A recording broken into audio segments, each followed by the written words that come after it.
Payne, I need to talk to you about something important. Is this a good time? Something important? Can it wait until after I get home? I'm still at work right now. It really can't wait. I've reached the point where I just can't take it anymore. It's urgent, and if I don't say it now, I think I'll burst. So please, just let me speak with you right now. Can't take it anymore? What's going on? Is something wrong? Payne, I think we need to break up. Huh? I want to go back to Seth, my ex. I can't continue with this engagement anymore. I need you to cancel it. I need you to set me free so I can move on and rebuild my life. Wait, what? Are you serious? This is coming out of nowhere! Breaking up with me? Canceling the engagement? What are you talking about? We were fine just yesterday. Everything seemed normal. No, it's not sudden. I've been thinking about this for a while now. I've realized that staying in this relationship, in this engagement, is going to make me so unhappy. If we get married, I'll regret it for the rest of my life. I can't live like this anymore.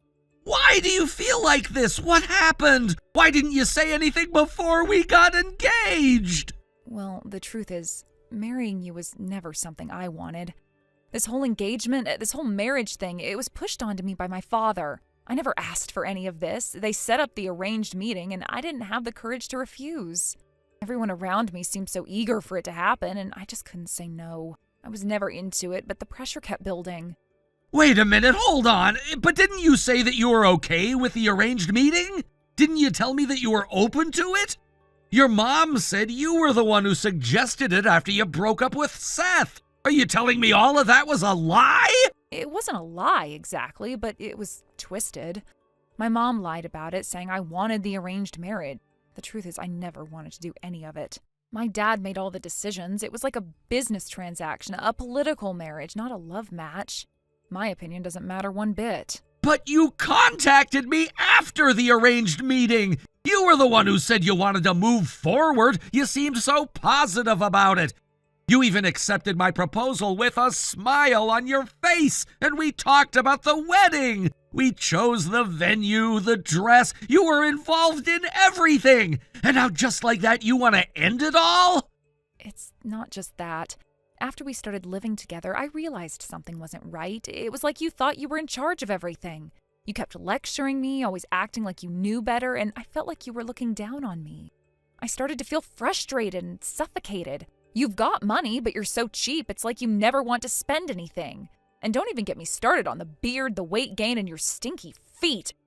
I just can't stand it anymore. You really feel that way? You're saying that I've been lecturing you? I didn't even know I was doing that. If I came off too harsh, I'm really sorry.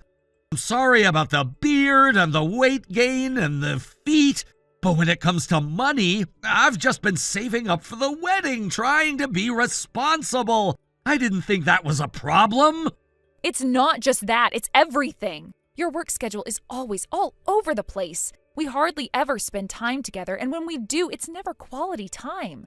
We're always rushing. You come home just to sleep, and that's it. What's the point of being married if we don't even get to enjoy each other's company?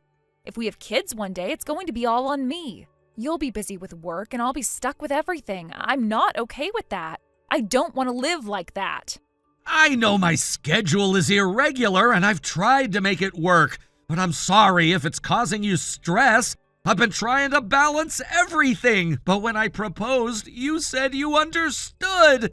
You said you were okay with the situation. I promised I'd do better when we had kids. I told you I'd be more present. Don't you remember that? So why is it suddenly a problem now? Because it's not just about your job. It's about the fact that I never wanted to be in this marriage in the first place. I was forced into this situation. I wasn't allowed to love freely, and I was made to break up with Seth, the one person I really cared about. I'm not going to live my life like this anymore. I have put up with it for so long, but I can't take it anymore. I want to break up with you and marry Seth. I need to be free. You sound like a character in a tragic love story. So now I'm the villain who's separating you from your true love, right? Fine, if that's what you want, I'll agree. We'll break off the engagement and we'll stop living together. No alimony, no fighting over the house. We'll just go our separate ways. And I expect you to leave the engagement ring here. I'm leaving everything you gave me behind, Payne. I don't need any of it. I can't believe I was with you in the first place. Trying to marry you is the biggest mistake I have ever made. It's a stain on my life. Don't ever contact me again. I want nothing to do with you. Fine. I won't contact you again or anyone in your circle. I'll explain everything to our parents. Is that okay with you? That's fine. I've already packed my things. I'll be leaving today, so don't try to reach out to me again. I will block your number. I don't want any part of this anymore. I won't chase after you. If you really want to leave, then go. Goodbye, Payne. I'm done.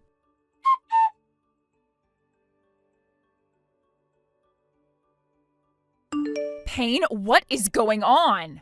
What did you say to my parents? What did you do to Seth's company?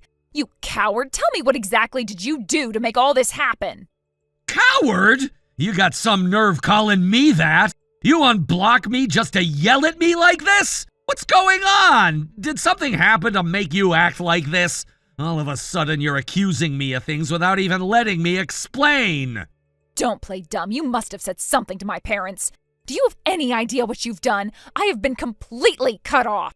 I'm disowned. My parents said I'm never allowed to come back to their house again. Did you know that? They completely disowned me. They want nothing to do with me. This is all because of you. What exactly did you say to them? Did you manipulate them, Payne? What exactly did you tell them? What do you think I said? I told them we ended the engagement. I also made sure they returned the money I had lent them, and I told them I would never lend them another penny again. The same goes for your ex's company. I told them everything was off. That's all I did, really. What's your problem? Why are you flipping out over something so simple? That's all? You lent my father money and helped Seth's company too? I had no idea about any of this. But why? Why cut it off now? You can't possibly think that everything should just stop because of this. Our engagement ending and your business decisions should have nothing to do with each other. Why would you cut all that off, Payne? You told me to stay out of your life, remember? You said you wanted nothing to do with me or anyone in my circle anymore. So I followed through on that. I made sure to stay away. I settled everything and now we're completely separated. I don't see why you're making this a bigger deal than it is. You're acting like I'm the one who's wrong here. But to suddenly cut off the support so quickly, to demand everything back like that? It's one thing to end things, but this is too much. You are talking about over 1 million yen, Payne. It's excessive. It's unreasonable. You can't just demand that money back like this without warning. You can't do this to my family. It's because of you my father's company is going to collapse. Do you understand what you've done? The business is on the edge of bankruptcy, and it's all your fault. And Seth, he's going to lose his job, Payne. He could lose everything, his position, his career, because of you. How could you be so cold? How could you do this to us? Why would you destroy everything? Look, I didn't even want to help your father's company in the first place. The whole thing was a sinking ship. The business wasn't going anywhere. But I got involved because I was introduced to you by someone I trusted. I thought maybe it could work out. But now that our engagement is off, why should I continue to keep that support going?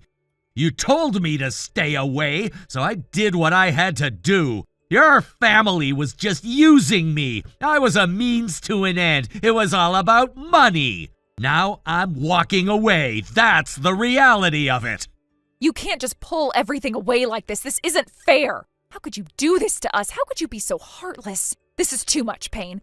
You are treating us like we're disposable, like we don't matter at all. I'm not a saint, you know. I'm not perfect. I have my faults, but this is something I had to do. Your father came to me begging for money over and over again. And when it came to you acting like you were so high and mighty, pushing me to marry you, I was the one footing the bill. I know what you were doing, living it up with my money. You and Seth, I saw it. You went on trips to Dubai, all paid for by me, by my investments. Wait. How do you know that? I've been following you. I know everything. I've seen your secret social media accounts. You think I didn't notice? You thought I wouldn't figure it out? Well, I did. I saw everything. And don't think you can keep lying to me. I'm done. It's over. I'm out of your life and I'm done with all of this. You were following me? How could you do that? How could you watch me like that? I had no idea. I didn't even know you had been spying on me. But Payne, listen to me. It wasn't like that. I never wanted any of this to happen. I didn't want the breakup. I didn't want to lose everything. But Seth, he's been threatening me. He said he'd expose all of our private photos if I didn't go back to him. I'm not lying to you, Payne. Everything I said about not wanting to be with you, it was all a lie. I never wanted to hurt you. I've always loved you. You're the only person I've ever wanted. Please believe me. Oh, you didn't want to be with me? The same woman who called me cheap said I was too fat and that I smelled? And now you're telling me you love me? The same woman who never once believed in me, never once trusted me, suddenly wants me back? You were the one who pushed me away, remember? But now I'm supposed to believe that all that was a lie, that you only love me? You think I'm gonna fall for that? No, that was all lies. All of it was fake. I never meant any of it. I swear, Payne, the only person I love is you. Please believe me.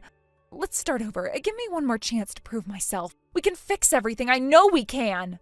You've been lying this whole time. From the very beginning, it was all lies. I can't trust someone like you. Someone who lies and manipulates. I'm done with this. I'm not gonna marry someone who's been deceiving me, who can't even be honest with me. You're not worth my time. Wait, just wait. Please, just separate the engagement from the business. Please don't pull the rug out from under my father's company or Seth's. Let's fix the personal stuff, but please don't punish everyone else for our mistakes. I am begging you, Payne. Don't do this. No, I'm done with you and your family. I want nothing to do with you. You are the biggest mistake of my life. I regret everything. This whole engagement. It's a stain on my soul. So that's it? Yes, I'm done, and I'm blocking you now. Don't contact me again. Don't even think about it. Stay away from me and everyone connected to me. It's over. For good this time.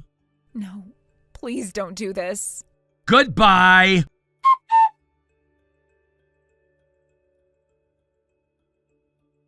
After all of that, things took a drastic turn for the worse. Joy's parents' company went bankrupt, and Seth ended up getting fired from his job. It seemed like everything was crumbling for them. Seth, having nowhere else to go, decided to move into Joy's apartment, and that's when things really started to spiral. At first, Joy tried to make the best of it. She took on multiple jobs to support them both, working tirelessly to keep everything afloat. She was determined to help Seth get back on his feet, believing that with her support he would eventually get his act together. But things didn't work out that way. Seth, rather than using this time to find new work or contribute in any way, quickly slid into the role of a freeloading partner. He became a drain on Joy, relying on her to cover every expense while he did nothing to help. Despite the situation, Joy remained hopeful, convinced that Seth would eventually turn things around. But that hope was soon shattered. Seth, ever the manipulator, began to show his true colors. He started seeing another woman while still living with Joy. He wasn't even trying to hide it. He would leave for hours at a time, ignoring Joy's calls, and when he came back, he would act like nothing was wrong. But the worst part came when he stole money from Joy's apartment, money she had worked so hard to earn. Without a second thought, Seth took what he could and disappeared, vanishing without a trace. Joy was absolutely devastated. The betrayal hit her harder than anything she had ever experienced before. The man she had loved, the person she had sacrificed so much for, had taken advantage of her in the worst way possible. She was left with nothing but a hollow, aching feeling in her chest. Unable to cope with the shock and the pain, Joy's mental state deteriorated rapidly. She became a shadow of the person she once was, unrecognizable even to herself. The weight of the betrayal, combined with the overwhelming sense of hopelessness, led her to a breaking point. She found it impossible to function, to get out of bed, to do anything at all. Eventually, Joy's family intervened. They saw the toll this situation had taken on her, and they knew something had to be done before it was too late. Joy was admitted to a specialized hospital to receive the care she needed. It was clear that she needed professional help to deal with what had happened, and her family hoped that with the right treatment, she could begin the long road to recovery. In the meantime, Seth, with his own life in ruins, disappeared from the picture. He had destroyed everything in his path, leaving behind a wake of broken promises and lost trust. The woman he had been seeing likely realized what he was all about when he took the money and ran, and that was the last anyone heard of him. Seth, always so confident and sure of himself, had ultimately burned every bridge he had. As for Joy, her recovery was slow, but she was in a place where she could start to heal. The road ahead wasn't easy, and there were many setbacks along the way. She had to work through feelings of deep betrayal and hurt, trying to rebuild her self-esteem piece by piece. It was a long and painful process, but eventually she began to find her footing again. The pain of what Seth had done would never completely disappear, but over time, Joy learned to reclaim her life. She rediscovered her strength, the strength that had once made her so independent and confident. She learned to trust herself again, and bit by bit started to rebuild the life she had once imagined. Though Seth's actions had shattered her, Joy ultimately emerged from the experience stronger than before. She learned valuable lessons along the way, not just about other people, but about herself.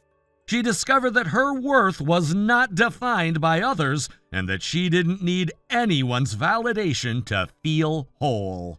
It was a painful journey, but it taught her the importance of self-love, of setting boundaries, and of never allowing anyone to take advantage of her again. In the end, Joy came out of this experience more self-aware and more resilient than she had ever been before. Though Seth had tried to break her, he had only managed to strengthen her resolve, and that, in itself, was a victory. Thank you for watching and listening. We hope you enjoyed the video. Don't forget to like this video and subscribe. Also, feel free to leave a comment about what you thought of the story. We look forward to seeing you at the next story. Thank you for watching. Please subscribe and hit the like button. See you next time.